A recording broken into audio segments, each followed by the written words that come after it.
कि श्री रामचंद्र जी का आगमन चैत महीना में हुआ था। तो भाई जब चैत महीना में हुआ था तो कार्तिक में फिर उनका आगमन कैसे होगा? अच्छा, दूसरी चीज ये है कि जब हम लोग दिवाली मनाते हैं, दीपावली में दीप जलाते हैं, तो श्री रामचंद्र जी का तो पूजा नहीं किया जाता है। तो इससे यह स्पष्ट हो जाता है कि दीपावली से श्री रामचंद्र जी का आगमन वाला प्रसंग जो है वो सटीक नहीं बैठता है। बहरों को प्राण देने वाले, गुंडों को जवान देने वाले, लंगड़ों को टांग देने वाले, गांधी जी को जीवन दान देने वाले, भारत को संविधान देने वाले, विश्व रत्न, बोधिसत्व, symbol of knowledge, Columbia University topper, 50 से अधिक पुस्तकों के लेखक, 32 डिग्रीधारी, 9 भाषा के ज्ञाता, चौवादार तालाब आंदोलन के द्वारा पानी पीने का अधिकार देने वाले, आरक्षण का अधिकार देने वाले, वोट के अधिकार देने वाले, हिंदू कोड बिल के द्वारा महिलाओं को अधिकार देने वाले महामानव बाबा साहब डॉक्टर अम्बेडकर को नमन करते हुए ऐसा चाहे राज्य में जहां सवन को मिले अन्न, ऊंच नीच का भेद नहीं, रैदास रहे प्रसन्न, जाति जाति में जात है जो केले का पात, रैदास मानुष ना जू सके जब तक जाति ना जात, जात पात के फेर में पड़ रहे सब लोग, मनुष्यता को खा रहा है रैदास जात का रोग। जिंदगी में कुछ पाना आसान नहीं होता, बिना संघर्ष कोई महान नहीं होता, और जब तक न पड़े एक हथौड़े की चोट, एक पत्थर भी भगवान नहीं होता। क्या बात है, क्या बात है। दौलत मिली जिन्हें धनवान बन गए, ताकत मिली जिन्हें बलवान बन गए। मैं खुश नसीब था कि मुझे तथागत गौतम बुद्ध जी जैसे महापुरुष मिले, हम इंसान बन गए। आज बुद्ध परिवार के द्वारा ग्राम बौनीपुर में प्रकाश धनोत्सव का जो कार्यक्रम मनाया जा रहा है, इस कार्यक्रम के अध्यक्षता कर रहे हमारे guardian social thinker Mukesh ji को मैं नमन करता हूं। साथ ही साथ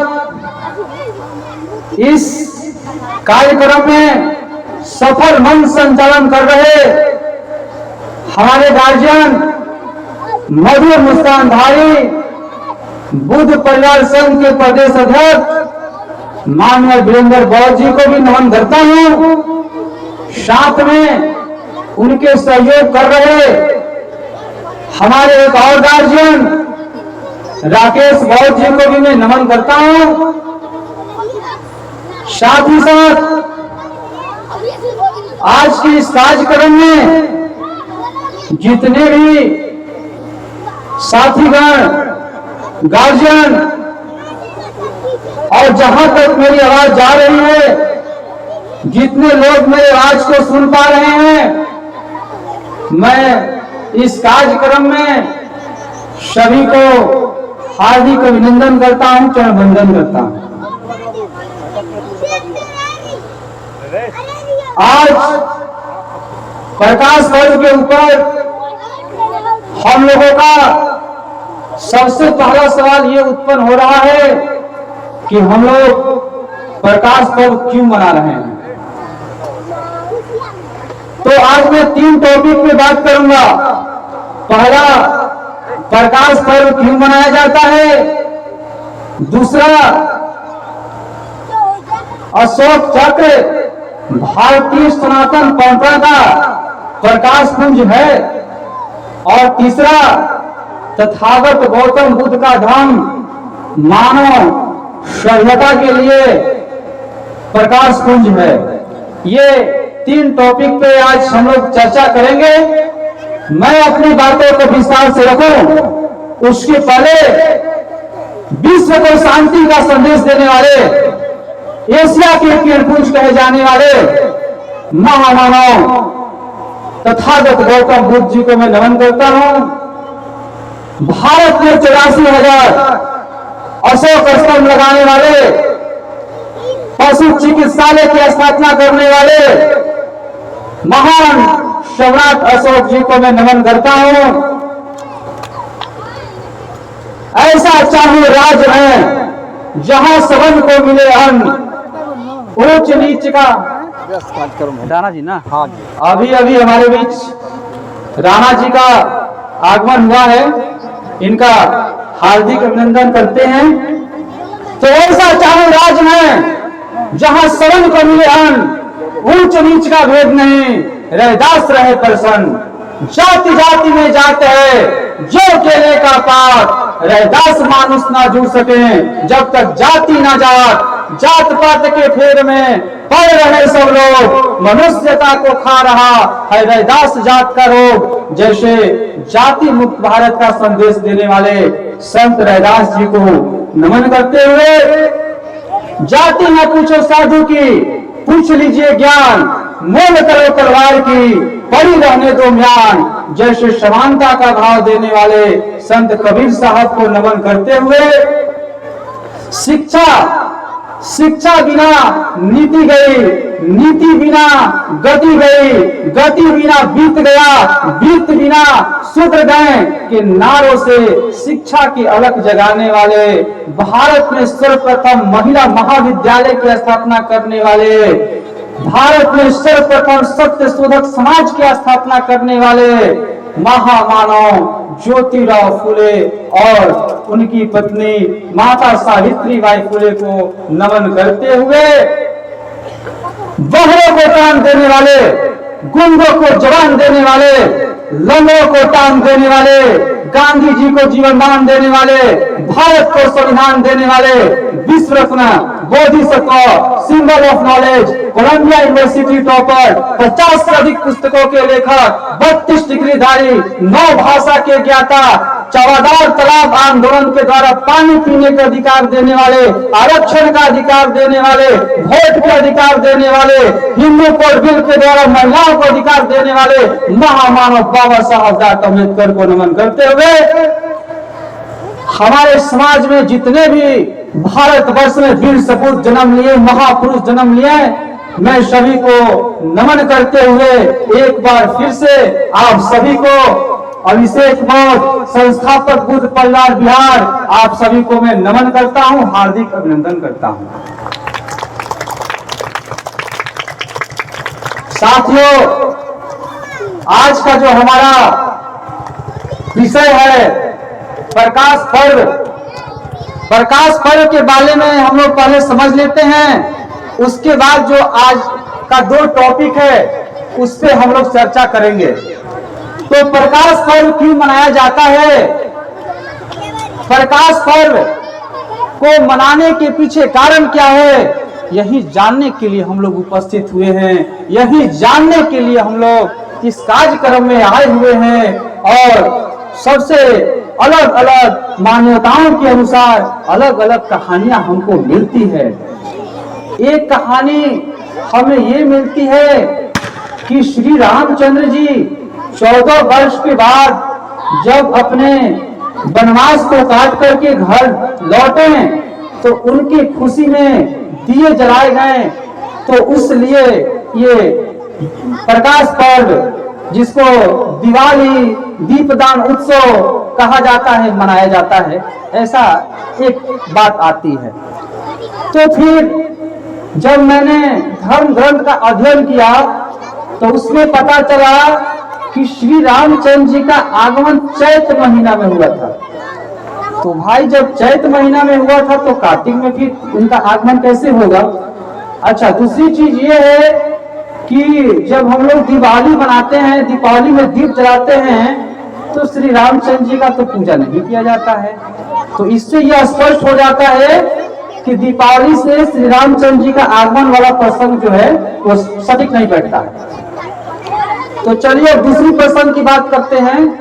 एक प्रसंग ये है कि तथागत गौतम बुद्ध जी जब घर से ज्ञान की प्राप्ति के लिए गए थे, तो जब उनको ज्ञान की प्राप्ति हुई तो ज्ञान की प्राप्ति होने के बाद वो राजगीर में ठहरे हुए थे।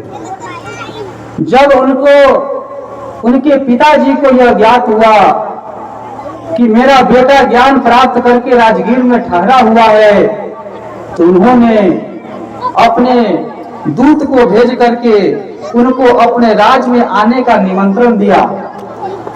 वो व्यक्ति गया, गौतम बुद्ध से निवेदन किया कि आपके पिताजी आपको अपने राज्य में निमंत्रण दिए हैं, आप अपने पूरे संघ के साथ इस राज्य में पधारें। वो व्यक्ति निमंत्रण दिया, तथागत गौतम बुद्ध जी ने उसको स्वीकार किया और बोला कि ठीक है, हम लोग आएंगे। वो व्यक्ति रिटर्न हो गया और वो तेजी से घर पे आ गया, लेकिन तथागत गौतम बुद्ध जी अपने विचरण करते हुए धीरे धीरे 2 माह बाद उस कपिल वस्तु के निकट पहुंचे। जब उस कपिल वस्तु के निकट पहुंचे तो लोगों ने उनके स्वागत के लिए, क्योंकि रात्रि का समय था और आपको भी पता है कि 1 महीना में 15 दिन कृष्ण पक्ष और 15 दिन शुक्ल पक्ष, इसको अंधरिया अंजोरिया कहते हैं। तो जब अंधरिया का ऋतु चलता है तो उस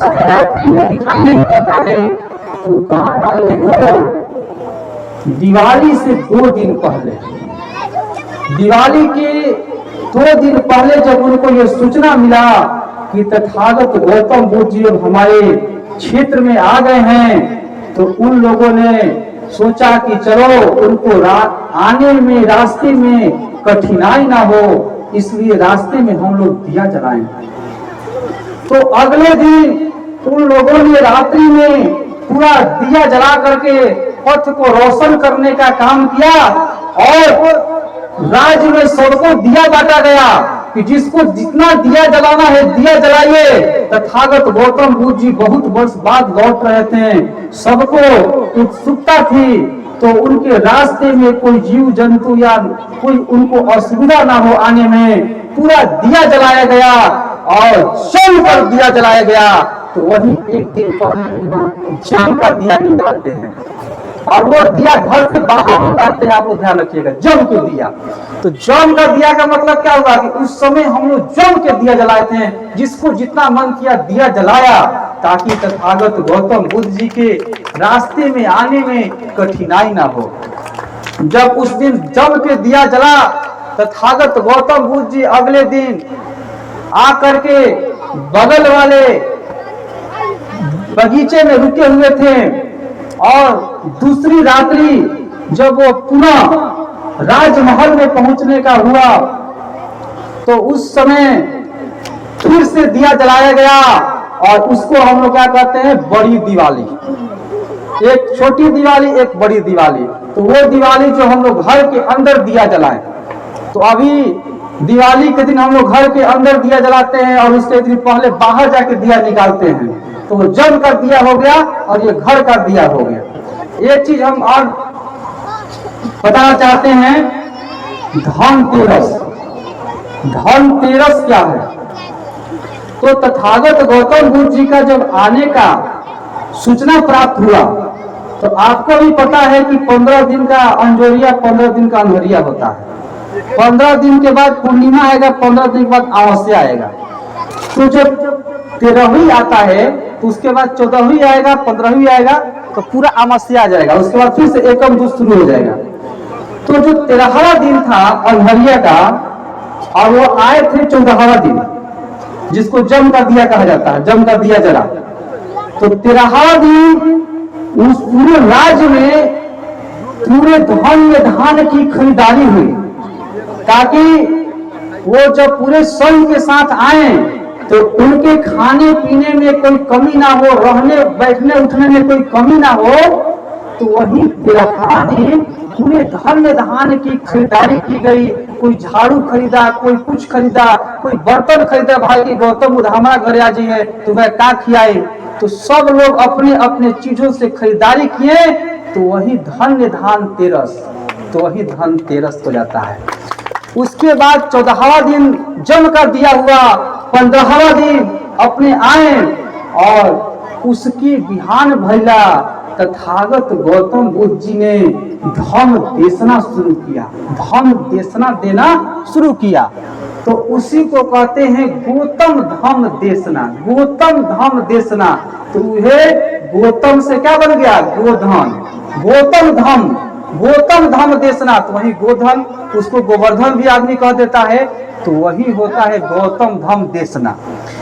जो गौतम धम देशना जब देना शुरू किए तो लोगों के अंदर जो भय था वो भय दूर होना शुरू हो गया। तो भय का दूर होना, तो जब भय दूर होना शुरू हुआ तो उसको भय दसी लिखा गया है, और उसी को हम लोग भैया दूज मनाते हैं। तो भैया दूज कोई और कुछ नहीं है। जब गौतम धम देशना शुरू किए देना तो लोगों का भय अंदर से निकलने लगा, तो वो भय दसी हो गया, भय दूर हो गया, तो उसी को भैया दूज के रूप में हम लोग बनाते हैं, और कोई दूसरा चीज नहीं है। उसके बाद तथागत गौतम बुद्ध जी 6 दिन तक 7 दिन तक अपना धम देशना देते थे और उसमें विपासना करवाते थे। तो उस विपासना का नियम ये होता था कि केवल एक टाइम ही खाना है। विकाल भोजनम वेदमणि शिखा पदम समाधियामि, केवल एक टाइम ही खाना है, वो भी कम मात्रा में। दूध पी के रहिए चाहे खीर खा के रहिए। वही आप देखते हैं कि जो छठ उसका देखिए कनेक्शन कैसे जुड़ जाएगा। तो वो खीर खा करके दूध पी करके लोग उनका देशना सुनना शुरू किए, विपासना करना शुरू किए। 1 दिन किए, 2 दिन किए, 3 दिन किए, 4 दिन किए, 5 दिन किए, 6ठा दिन में लोगों का आही बाई ले लिया। अरे भाई एक टाइम खा के कैसे हमने के विपासना करी जा, तो उसमें से बहुत लोगों का छठी का दूध याद आ गया। वहीं से आ गया छठी का दूध याद आना। छठी का दूध कोई और नहीं है, वही छठी का दूध है। वो 6 दिन तक जब वो विपासना कराना शुरू किए, विपासना कराने से लोगों के अंदर जो असमता पैदा हुई, तो जिन लोगों को उस चीज में कंफर्टेबल नहीं फील हुए वे लोग उठ करके चले गए, तो वही कहा गया आपको छठी का दूध याद आ गया। 17वां दिन जो लोग टिके अपना विपासना किए और वो अपने ज्ञान को उपलब्ध हुए, तो वही जो 6ठा दिन हम लोग का जो खीर खाने की परंपरा है, दूध खाने की परंपरा है, तो वही वहां से हम लोग का छठ का शुरुआत हुआ। तो ये तो एक कहानी हो गई दीपदान उत्सव का, दिवाली का, प्रकाश पर्व मनाने का, जम का दिया जलाने का। एक और कहानी है, वो कहानी क्या है? कार्तिक अमावस्या के दिन में तथागत गौतम बुद्ध जी के धाम में एक भंते थे मोगलायन। तो मोगलायन जी का कार्तिक अमावस्या के दिन ही कुछ असामाजिक तत्वों ने डंडे से मार मार कर हत्या कर दिया था। तो हर साल कार्तिक अमावस्या के दिन लोग शोक मनाया करते थे। जब सम्राट अशोक ने अपना खुद के 84,000 विचारों को, उपदेशों को 84,000 स्तंभ बना करके उसको लिखवाया, तो जब 84,000 स्तंभ तैयार हो गया तो उसका उद्घाटन करने की बारी आई कि भाई उद्घाटन कहिया किया जाएगा। तो जो मोगलान का हत्या हुआ था, उस मोगलान के हत्या के दिन ही अशोक को सूझा कि इसी दिन हम करते हैं ताकि ये दिन भी इतिहास में अमर हो जाए। तो मोगलान का जो हत्या हुआ था उसी दिन 84,000 स्तंभ के नीचे हम लोगों ने दिया जलाया, और उस समय भी दीपदान उत्सव और जम के दिया जला। तो फिर वो रिपीट हो गया। तो ऐसे हम लोग तो समझ गए कि दीपदान उत्सव, दिवाली, प्रकाश पर्व क्यों मनाते हैं, ये क्लियर हो गया। अब चलिए दूसरा जो हम लोग का टॉपिक है कि क्या अशोक चक्र भारतीय सनातन परंपरा का प्रकाश पुंज है, ये क्वेश्चन मार्क लगा हुआ है। तो क्वेश्चन मार्क का मतलब ये हुआ कि हमें ये समीक्षा करना है कि क्या प्रकाश पुंज है कि नहीं है। तो उसका समीक्षा करने के लिए हम लोगों को पहले उसके शब्दों को तोड़ तोड़ के समझना होगा। तो सबसे पहले आया अशोक चक्र। तो अशोक चक्र क्या है? तो अशोक चक्र आप तिरंगे झंडे पर एक देखते हैं चक्र, जिसमें 24 तिलियां होती हैं। लेकिन आप जब सारनाथ में जाइएगा तो वहां पे आपको 3 तरह के चक्र दिखाई देंगे। एक चक्र देखिएगा जिसमें 8 तिल्ली है, और एक चक्र देखिएगा जिसमें 32 तिल्ली है, और एक चक्र देखिएगा जिसमें 24 तिल्ली है, और तीनों सम्राट अशोक ही बनाया है। तो सम्राट अशोक के द्वारा जो ये 8 तिल्ली वाला, 24 तिल्ली वाला, 32 तिल्ली वाला जो चक्र बनाया गया, इसका पीछे कारण क्या है ये तो हम लोग को समझना पड़ेगा, ये हम लोग को मंथन करना पड़ेगा।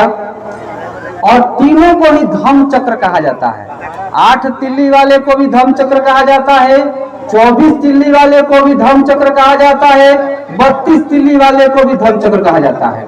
तो ये 8 तिल्ली का क्या मतलब हुआ, 32 तिल्ली का क्या मतलब हुआ, और जो 24 तिल्ली होता है उसका क्या मतलब हुआ।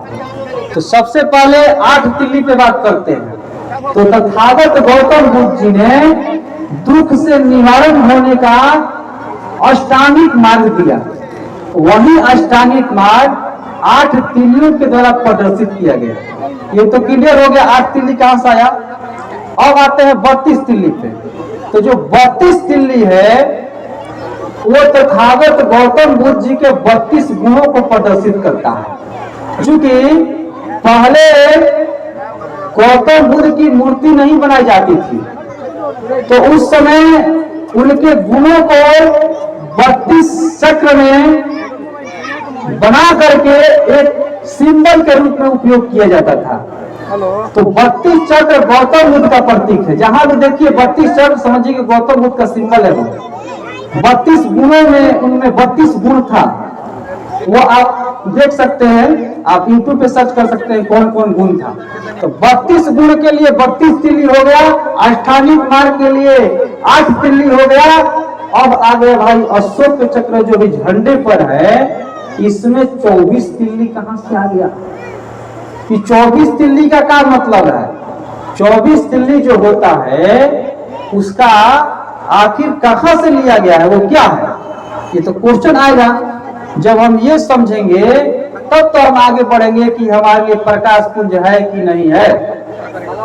तो देखिए, जब तक हम लोग पाली त्रिपिटक नहीं पढ़े थे तब तक हम लोग को यही लगा कि एक साल में 12 गो महीना होता है और हर एक महीना में 2 गो पक्ष होता है, कृष्ण पक्ष और शुक्ल पक्ष। इस तरह पूरे साल में 24 पक्ष हो गया।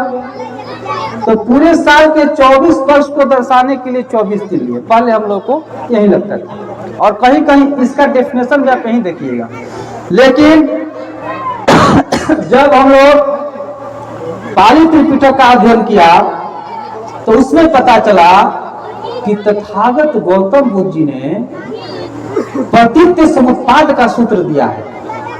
प्रतीत्य समुत्पाद का मतलब हुआ कि उन्होंने कार्य और कारण का सिद्धांत दिया है। तो कार्य और कारण का सिद्धांत जो दिया उन्होंने कि हर एक कार्य के करने के पीछे कुछ कारण होते हैं। तो इस चीज को विदेश वाले लोग जल्दी पकड़ लिए, और जो लोग इसको जल्दी पकड़ लिए कि हर एक चीज के कार्य के पीछे कारण होता है, तो उन लोगों ने कारण को खोजना शुरू किया। और जाके देखिए कि विदेश के जो लोग हैं पहले गियर का इस्तेमाल किए, धीरे धीरे मशीनीकरण का इस्तेमाल किए, और कारण का खोजते खोजते टेक्नोलॉजी में आगे बढ़े। तो कुल मिलाकर के हम ये कहना चाहते हैं कि तथागत गौतम बुद्ध जी ने जो प्रतीत्य समुत्पाद का जो सूत्र दिया कि हर एक कार्य के पीछे कारण होता है, तो वो जो कारण का सूत्र दिया था वो दुख का कारण का सूत्र दिया था। तथागत गौतम बुद्ध जी ने कहा कि संसार में दुख है और दुख का कारण है। तो क्या कारण है दुख का? तो उन्होंने दुख के 12 कारण बताए थे, और 12 जो कारण था एक श्रृंखला में जुड़ा हुआ कारण था। तो क्या कारण था? तो उन्होंने बताया कि दुख का कारण अज्ञानता है। दुख का कारण अज्ञानता है, और अज्ञानता से अज्ञानता के कारण जो विज्ञान है, अज्ञानता के कारण हमारा जो कर्म बंधन है, हमारा जो कर्म है वो प्रभावित होता है। और जो कर्म बंधन जो है वो जो प्रभावित होता है तो वो विज्ञान से नाम रूप लेता है। नाम बोलते हैं मन को और रूप बोलते हैं शरीर को। तो वो जो नाम रूप है उसको तथागत गौतम बुद्ध जी ने कहा है प्रतिसंधि चित्त, मतलब नाम रूप मन और शरीर उत्पन्न होता है। किससे? विज्ञान से। जब नाम रूप उत्पन्न होता है तो सलायतन उत्पन्न होता है। सलायतन क्या है? हमारे शरीर में देखिएगा 5 ज्ञान इंद्रिया है। कान है, नाक है, जीभ है, त्वचा है, आंख है, 5 ज्ञान इंद्रिया है। और 6वां सलायतन क्या है? एक है हमारा मन। अब आंख भी बंद कर ले, कान भी बंद कर लें तो वो मनवा में कुछ ना कुछ दिखाई देता है, मनवा में कुछ ना कुछ सुनाई देता है। तो 6वां इंद्रिया गौतम बुद्ध जी ने बताया कि सलायतन होता है। जब आदमी नाम रूप लेता है तो उसके कारण सलायतन होता है, मतलब 6 आयतन। आयतन मतलब दरवाजा, मतलब 6 वो पर्दा है। तो जो सलायतन के कारण क्या होता है? स्पर्श होता है। स्पर्श का मतलब क्या हुआ कि जब आपके पास कान है तो कोई बोलेगा तो आपको स्पर्श होगा, सुनाई देगा। जब आंख है तो आप देखिएगा तो आपको कुछ दिखाई देगा। जब जीभ है तो कुछ खाइएगा तो आपको कुछ टेस्ट पता चलेगा। तो गौतम बुद्ध जी ने कहा कि सलायतन के कारण स्पर्श होता है इंसान को, और उस स्पर्श के कारण लोगों में तृष्णा उत्पन्न होता है। मतलब अगर आप किसी से अपना बड़ाई सुने तो आपको मन करेगा कि और बड़ाई करे, और बड़ाई करे। इससे मतलब हुआ कि आपके अंदर इच्छा उत्पन्न हो रहा है। अगर आपका कोई शिकायत किया तो आपके अंदर इच्छा उत्पन्न हुआ कि ना ये बहुत गलत काम है, इसको ना करें। तो वहां से इच्छा उत्पन्न होता है, और उस इच्छा से उपादान उत्पन्न होता है। उपादान का मतलब तीव्र इच्छा। आपको लगना हमको ये करना ही करना है, और उस उपादान से हमारा भाव पैदा होता है। भाव का मतलब क्या हुआ? जब हमारे मन में उपादान पैदा होगा कि हमको ये करना है, और जब शरीर हमारा मन मर रहा होता है फिर भी अपने आप को बनाए रखता है, भाव बनाता है। और वही भाव आदमी के मर जाने के बाद तरंग के रूप में घूमते रहता है, और वही जन्म लेता है, और फिर जरा मरण आता है, आदमी बुढ़ाता है, मरता है। तो ये टोटल दुख के 12 चक्र है। और गौतम बुद्ध जी ने इस 12 चक्र को तोड़ने के लिए 12 आयतन दिए। तो 12 12 24, ये जो 24 चक्र है ये तथागत गौतम बुद्ध जी का दुख से निवारण का चक्र है। तो अशोक चक्र में जो 24 तिल्ली है आप लोग समझ गए। अब रहा बात कि क्या सनातन परंपरा का प्रकाश पुंज है। तो अब भाई एक शब्द आ गया सनातन। सनातन कैसे आ गया? सनातन मतलब क्या हुआ?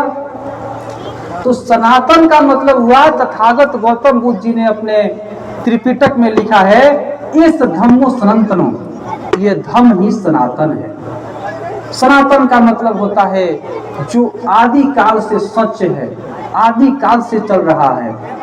तो जो तथागत गौतम बुद्ध जी का धम्म है ये आदि काल से चल रहा है, और ये जो सच्चाई है, जो ये सत्य है, ये कल भी था, आज भी है, और आने वाले भविष्य में भी होगा। तथागत गौतम बुद्ध जी ने कहा सनातन का मतलब हुआ जो कल भी था, आज भी है, आने वाले कल भी सत्य होगा। जैसे तथागत गौतम बुद्ध जी ने जो अष्टांगिक मार्ग दिया वो कल भी प्रासंगिक था, आज भी प्रासंगिक है, और आने वाले समय में भी प्रासंगिक होगा। तो तथागत गौतम बुद्ध जी का जो धर्म है वो सनातन है। मतलब वो कभी भी चिरंजीवी काल तक वो प्राकृत के नियम से चलने वाला धर्म है। वो कभी भी किसी भी परिस्थिति में उनके धर्म पर प्राकृत से विरुद्ध हो ही नहीं सकता। तो ये जो अशोक चक्र है, यानी कि तथागत गौतम बुद्ध जी का जो दुख से मुक्ति का चक्र है, ये मुक्ति का चक्र तथागत गौतम बुद्ध जी का सनातन परंपरा का ये प्रकाश पुंज हो गया, यहाँ से क्लियर हो गया। और तीसरा चीज है कि शाक्य मुनि गौतम बुद्ध जी का उपदेश मानव सभ्यता के लिए प्रकाश पुंज है। तो इसका मतलब ये हुआ कि तथागत गौतम बुद्ध जी का जो धम्म है, जो रास्ता बताए, पंचशील दिए, अष्टांगिक मार्ग दिए, 10 परमिता दिए, क्या ये सब चीज मानव के सभ्यता को क्या विकसित करता है? तो आप ये प्रैक्टिकल करके देखिए। जो व्यक्ति पंचशील का पालन करेगा, पंचशील का मतलब हुआ कि चोरी नहीं करना, झूठ नहीं बोलना, अकारण जीव हिंसा नहीं करना, व्यभिचार नहीं करना, नशीला पदार्थ का सेवन नहीं करना। तो जो व्यक्ति इस सब चीज का सेवन नहीं करेगा तो मानव सभ्यता तो विकसित ना होगा जी। अष्टांगिक मार्ग जो गौतम बुद्ध जी ने दिया, उसका जो पालन करेगा उसका जीवन स्टैंडर्ड और बढ़ेगा ही ना। तो तथागत गौतम बुद्ध जी का अगर हमको ये देखना है कि मानव सभ्यता के लिए प्रकाश पुंज है कि नहीं है, इसका एक ही उदाहरण ले लीजिए। जब भी हमारे देश के कोई भी व्यक्ति, जो प्रसिद्ध व्यक्ति है, विदेश में जाता है तो वो तथागत गौतम बुद्ध जी का ही नाम लेता है ना जी। भारत का सबसे अमीर व्यक्ति मुकेश अंबानी, उनकी पत्नी नीता अंबानी गई थी विदेश में, उन्होंने क्या कहा कि हम बुद्ध के धरती से आए हैं। यानी कि बुद्ध का धर्म सब जगह सत्य है, सब जगह लोग उसको मानते हैं। तो यानी कि जो लोग बुद्ध के धर्म को माना, आज देखिए टेक्नोलॉजी में कितना आगे है। चीन ने माना, चीन देखिए कितना टेक्नोलॉजी में आगे है। जापान देखिए कितना टेक्नोलॉजी में आगे है। थाईलैंड देखिए कितना टेक्नोलॉजी में आगे है। तो कहने का मतलब है कि आपके पास दवाई है, आप उसका सेवन नहीं कीजिएगा तो कहाँ से आगे बढ़िएगा। तो एजे का चीज है, एजे का सूत्र है। और सब विदेश वाला अपना करके देखिए कहाँ से कहाँ बढ़ गया। हम लोग एजे है अभी भी आप जाइएगा राष्ट्रपति भवन में तो तथागत गौतम बुद्ध जी का ही मूर्ति है। क्या कारण हो सकता है इसका? और भी दूसरे लोगों का मूर्ति हो सकता था, लेकिन राष्ट्रपति भवन में और किसी का मूर्ति नहीं है, तथागत गौतम बुद्ध जी का मूर्ति है। क्योंकि राष्ट्रपति भवन में विदेश से लोग आते हैं, और जब विदेश से लोग आते हैं और बुद्ध की मूर्ति को देखते हैं तो उन्हें लगता है अरे हम बुद्ध के धरती पे आ गए।